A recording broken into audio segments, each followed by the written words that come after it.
kami PT Kereta Api Indonesia menjalankan angkutan Natal dan Tahun Baru dengan protokol kesehatan yang baik dan disiplin, di mana kami telah memasang tanda-tanda untuk physical distancing, ini tetap dijalankan sesuai dengan surat edaran 112 dari Kementerian Perhubungan.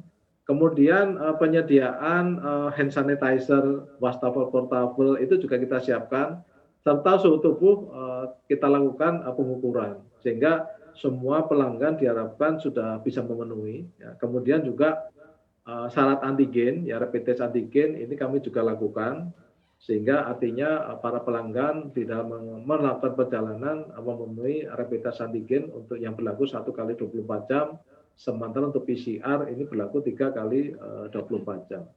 Dan kami Kereta Api Indonesia ini memperoleh safeguard label ya dari SIBV, Bureau Veritas, di mana ini kita lakukan sertifikasi untuk 22 stasiun besar, ya, yang ini mengacu kepada parameter yang disusun oleh SIBV, yang merupakan International Best Practice WHO serta regulasi Kementerian Kesehatan, Satgas gugus tugas penanganan COVID maupun SE Menteri Perhubungan, ya. Jadi kami ingin yakinkan bahwa kereta api melakukan protokol dengan baik. Nah, khusus untuk Nataru ini dengan berlakunya SE Kemenhub nomor 112, maka ada 2 syarat yang utama. Yang pertama adalah kereta api jarak jauh, ya.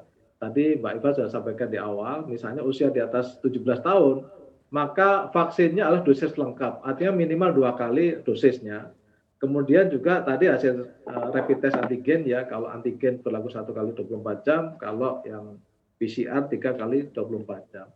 Untuk yang usia 12 sampai 17 tahun itu vaksin dosis pertama, ya.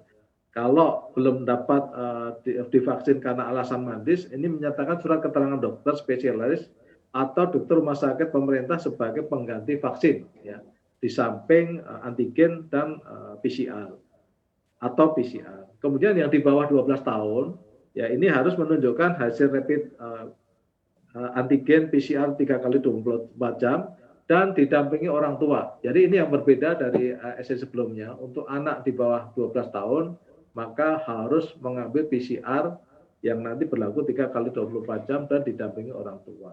Sementara untuk kereta api lokal, ya, di atas 12 tahun, ini vaksin dosis pertama, ya.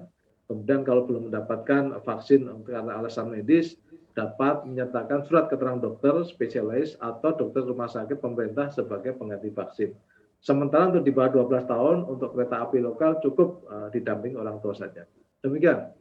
Oke, artinya memang ada pengetatan ataupun juga ada pemberlakuan sejumlah aturan yang lebih ketat begitu ya Pak di masa libur Natal dan juga Tahun Baru ini.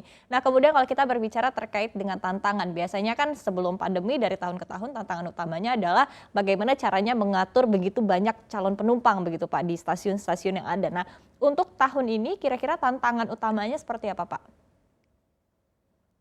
Jadi kalau untuk tahun ini Mbak Iva, memang kecenderungan para pelanggan, penumpang itu datang ke stasiun itu agak mepet dengan waktu perjalanannya.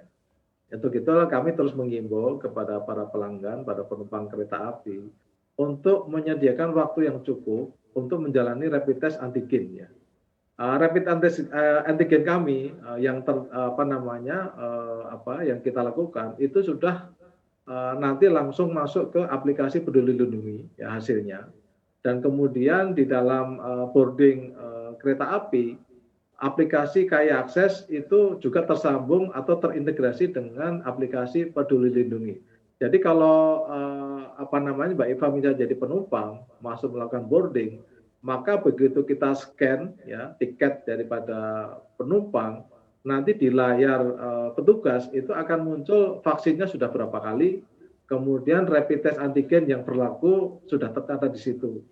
Kalau penyelenggara rapid test antigennya itu di luar, yang kemungkinan tidak terdaftar, maka bukti daripada rapid test antigen itulah yang akan menjadi pemenuhi syarat untuk naikkan kereta api.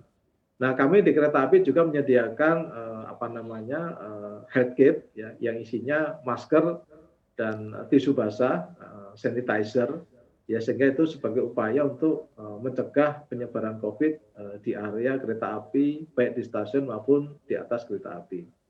Oke, ini artinya memang dari petugas nanti di stasiun-stasiun ini artinya tinggal melihat begitu ya Pak ya, seperti apa aplikasi di Peduli Lindungi apakah memang sudah memenuhi syarat perjalanan atau belum begitu ya Pak? Atau seperti apa nanti pengecekannya di Benar. stasiun? Jadi aplikasi kita, kayak akses dan ticketing system kita, itu sudah terintegrasi dengan aplikasi Peduli Lindungi. Jadi berdasarkan NIK, maka begitu QR code-nya itu kita scan dengan alat kita, maka di screen akan muncul. Jadi data-data mengenai pelanggan tersebut, mengenai vaksinasi, maupun mengenai rapid test antigen atau PCR yang masih berlaku. Sehingga kalau petugas melihat sudah memenuhi syarat, maka yang bersangkutan dipersilakan untuk voting.